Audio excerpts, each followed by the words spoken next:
歡迎觀看 ALSHK 食物同冰粒抽樣流程影片。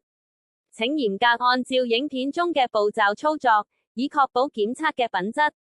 我哋開始啦。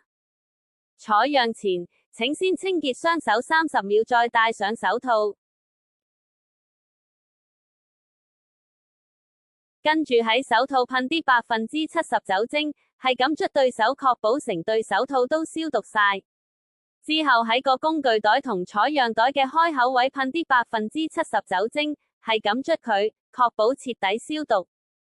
之後打開個工具袋，攞支無菌鑷子或者其他工具出嚟，然後撕開個採樣袋封條，打開袋口，跟住用支無菌鑷子小心啲將啲食物放落採樣袋。要注意手同工具都唔好掂到個袋口，以防污染。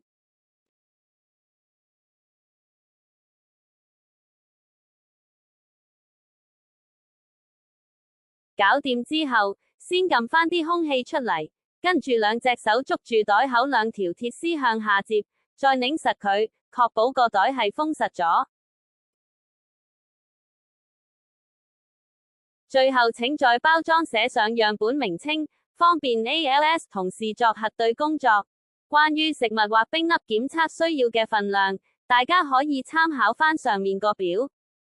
感謝觀看，若有任何查詢，請聯絡客服，謝謝。